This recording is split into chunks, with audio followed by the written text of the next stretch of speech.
Bem-vindo! Hoje trabalhamos com a lição 97 e sua ideia central é uma das afirmações mais diretas e poderosas que o livro de exercícios apresentou até agora. Eu sou espírito. Não é uma afirmação sobre o que você aspira a ser, nem sobre o que poderia vir a ser se trabalhar o suficiente no seu desenvolvimento espiritual.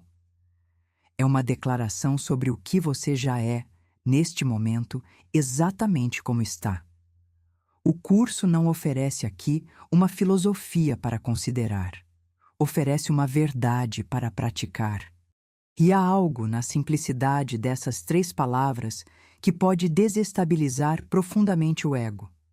Porque o ego construiu toda uma identidade complexa sobre a premissa de que você é um corpo com história, com feridas, com limitações, com uma narrativa particular que o define. A lição de hoje interrompe essa construção sem negociar com ela. Não tenta integrar os opostos. Não procura reconciliar o que você é com o que o ego diz que você é. Simplesmente declara a verdade. Eu sou espírito. Vamos explorar juntos o que isso significa em profundidade, como praticá-lo de maneira que produza uma transformação real, e por que o curso insiste que essa verdade tem o poder de levar a sua mente do conflito para os campos tranquilos da paz. A estrutura de prática para a lição 97 segue o mesmo ritmo que temos desenvolvido.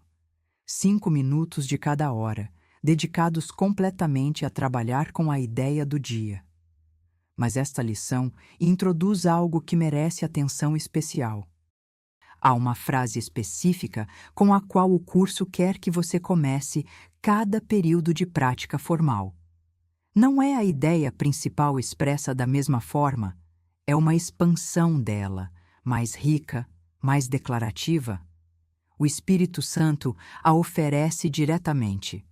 Eu sou o Espírito, o Santo Filho de Deus, livre de todos os limites, seguro, curado e pleno, livre para perdoar e livre para salvar o mundo. É isso que você leva a cada sessão de 5 minutos. Não como um mantra que você repete mecanicamente, mas como uma declaração que você oferece ao Espírito Santo com a intenção de que ele a amplifique, a aprofunde e a devolva com uma convicção que você ainda não alcançou por conta própria. O curso diz que ele tomará esse presente, aumentará seu poder e o devolverá a você. Você dá uma fagulha, recebe de volta o sol. A disciplina pedida é exatamente essa. Apresentar-se a cada hora, conscientemente, sem precisar de nenhum sinal externo que o lembre. Essa consistência interna é o que desenvolve a força espiritual. Cada vez que você escolhe voltar à prática pela sua própria determinação, está treinando uma parte da mente que o ego não consegue tocar.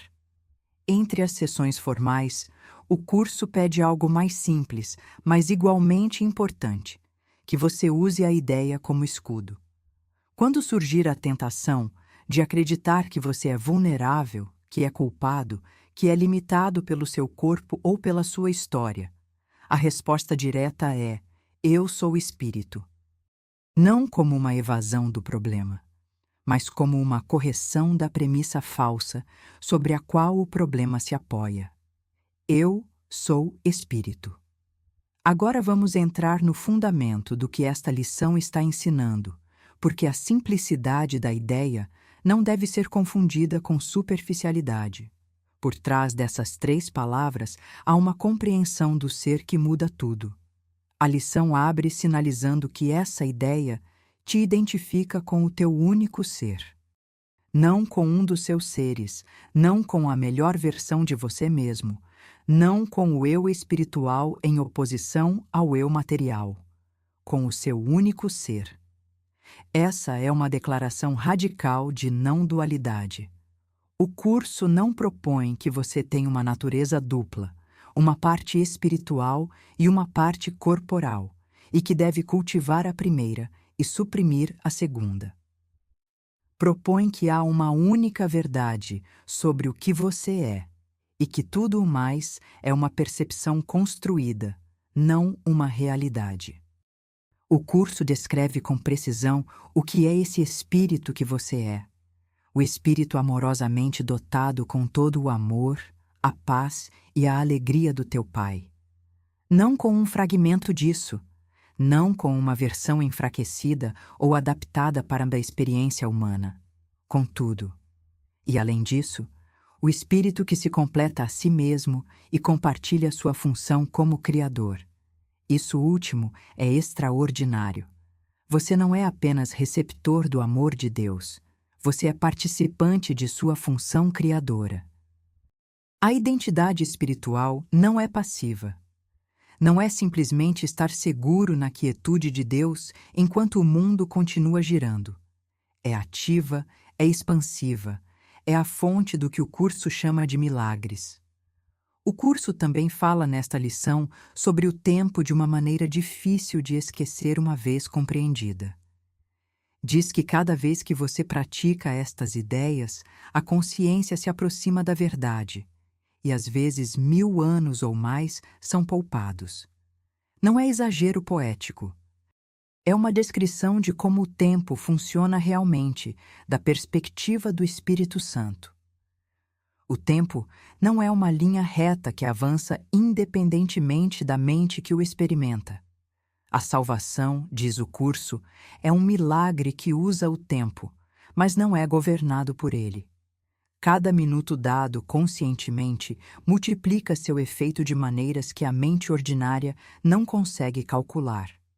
Há uma imagem nesta lição que ilustra isso com uma clareza quase visual. O curso compara o dom que você oferece através da prática com um vagalume, seu pequeno brilho, incerto, momentâneo, e o compara com o que o Espírito Santo faz com esse brilho, a radiância permanente do sol. Você não está sendo comparado a um vagalume para ser diminuído. Está sendo apontado para o que acontece quando o pouco que você pode oferecer é recebido por quem pode transformá-lo em algo que ilumina o mundo inteiro. Este é também o contexto no qual se torna compreensível uma afirmação que, de outro modo, poderia parecer grandiosa. Livre para perdoar e livre para salvar o mundo. Não é arrogância espiritual. É a descrição do que flui naturalmente quando uma mente aceita sua verdadeira identidade. Você não age como salvador a partir do ego. Isso seria uma forma de orgulho disfarçado de espiritualidade. Você age a partir do Espírito, como canal do Espírito Santo, e a salvação acontece através de você da mesma forma que a luz atravessa uma janela limpa. Não porque o vidro seja a fonte da luz, mas porque deixou de bloqueá-la. Vamos trazer tudo isso para a experiência concreta de um dia comum, porque é aí que esta lição demonstra seu valor real. A lição diz que esta ideia traz a mente do conflito para os campos tranquilos da paz. Essa é uma descrição funcional, não apenas poética. Quando a mente está identificada com o corpo e suas vulnerabilidades, com o passado e suas feridas, com o futuro e suas ameaças, ela vive em um estado de tensão constante. Há algo para defender, algo para perder, algo para temer. Esse estado de alerta permanente é o que o curso chama de conflito. Não necessariamente o conflito visível com outras pessoas, mas o conflito interno de uma identidade que se sente sempre ameaçada. A afirmação "Eu sou espírito" não resolve esse conflito negando que ele existe. Ele o resolve revelando que a premissa sobre a qual ele se apoia é falsa. Se você não é um corpo vulnerável com um passado que o define e um futuro que o ameaça, se você é espírito, inerentemente seguro, livre de todos os limites, então o conflito perde seu fundamento. Não desaparece instantaneamente para a maioria das pessoas, mas começa a ceder cada vez que a mente volta conscientemente a essa verdade. Em termos práticos, isso significa que a lição é especialmente útil nos momentos de maior ativação emocional. Quando alguém diz algo que desencadeia uma reação de defesa, o impulso automático é responder a partir da identidade ferida, a partir da narrativa de quem eu sou e do que fizeram comigo. Mas se nesse momento há espaço suficiente na mente para lembrar "eu sou espírito", genuinamente, não como uma frase de contenção, o que acontece é que a reação defensiva perde energia. Não porque você a suprimiu, mas porque a premissa que a alimentava, a de que você é algo que pode ser diminuído ou atacado, já não se sustenta com a mesma solidez. O mesmo se aplica à culpa. Um dos usos mais poderosos desta ideia é precisamente diante do pensamento de que você falhou, de que é inadequado, de que seus erros o definem. O espírito não pode falhar em nenhum sentido que tenha consequências reais. O erro é possível na percepção. Na realidade do espírito, não há nada que o dane, nada que o diminua, nada que o afaste de sua fonte. Lembrar isso no momento do julgamento próprio é exatamente o que o curso chama de usar a ideia contra a tentação. Eu sou espírito, o Santo Filho de Deus, livre de todos os limites, seguro, curado e pleno, livre para perdoar e livre para salvar o mundo. Vamos refletir agora sobre o que acontece internamente quando essa ideia começa a ser mais do que uma afirmação intelectual, quando começa a se tornar algo que se sente verdadeiro. Uma das primeiras coisas que muda é a relação com o medo. A lição diz: nenhum arrepio de medo pode entrar, pois a tua mente foi absolvida da loucura. Essa palavra, absolvida, é significativa. Não diz que você trabalhou duro para superar o medo, nem que desenvolveu força suficiente para resistir a ele. Diz que sua mente foi absolvida, libertada, porque a premissa que gerava o medo se revelou falsa. O medo precisa de uma identidade vulnerável para existir. O espírito não oferece esse ponto de apoio. Para muitas pessoas, o primeiro lampejo dessa experiência chega em um momento inesperado. No meio de uma situação que normalmente teria produzido ansiedade ou reatividade, há de repente uma quietude que não foi fabricada. Não é indiferença. Não é que a situação tenha deixado de importar. É mais como se houvesse algo na mente que já não está sendo completamente arrastado por ela. Isso é o que o curso está apontando. Não uma experiência mística excepcional, mas uma nova estabilidade na percepção cotidiana. Também vale considerar a dimensão coletiva que aparece nesta lição. O curso diz que o Espírito Santo tomará os 5 minutos que você lhe oferece e os levará por este mundo sofrido, onde a dor e a miséria parecem reinar.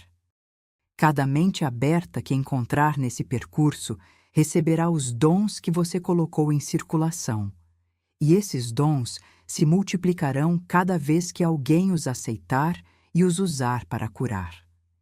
Isso transforma a compreensão do que significa praticar. Não é um exercício privado de aperfeiçoamento pessoal. Cada vez que você aceita a verdade do que é, está contribuindo para um campo de cura que se estende muito além do que você pode ver. Você não precisa conhecer os mecanismos disso para confiar que é real. O curso o descreve com precisão suficiente para que se sustente.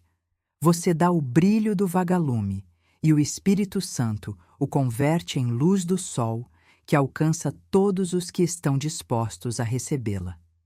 Também merece atenção o que a lição diz sobre lembrar o caminho. E não serás capaz de esquecer o caminho novamente. Esta é uma promessa sobre a natureza acumulativa da prática genuína. Cada momento em que você aceita que é espírito, cada sessão em que se identifica com sua verdadeira natureza, em vez de com o personagem do ego, Todos esses momentos se acumulam em algo que não se apaga facilmente. O caminho não se perde uma vez que tenha sido suficientemente percorrido. A luz que foi acesa não desaparece como a chama incerta de um vagalume. Ela permanece. A lição 97 é, em última análise, um convite para parar de ser provisório consigo mesmo. Para parar de se tratar como uma obra em andamento cuja natureza real ainda está por ser determinada, dependendo de quanto esforço você faça ou de quanto já tenha curado. O curso diz a você hoje, com toda a clareza: já há algo em você que é espírito, que é completo, que está seguro, que não pode ser prejudicado. Não é algo que você construirá no futuro, é o que você já é. A prática de hoje, 5 minutos a cada hora, começando com as palavras que o Espírito Santo oferece, é a maneira pela qual essa verdade abstrata se torna uma realidade vivida. Não através do esforço de se convencer, mas através do ato repetido e consciente de se alinhar com o que já é verdadeiro. Você dá as palavras, ele lhes dá convicção. Você dá os minutos, ele os multiplica. Você dá a disposição, ele faz o resto. Cada vez que hoje você retornar a esta ideia, não como obrigação, mas como ato genuíno de reconhecimento, cada vez que você parar um momento e permitir que as palavras "eu sou espírito" realmente signifiquem algo, estará participando de algo que transcende este dia e este momento. Estará acrescentando sua voz ao coro de todas as mentes que disseram sim a essa verdade, e estará tornando mais fácil para outras encontrá-la. Isso é liberdade. Não uma liberdade que se conquista, mas uma que se aceita. Muito obrigada. Nos vemos na próxima lição.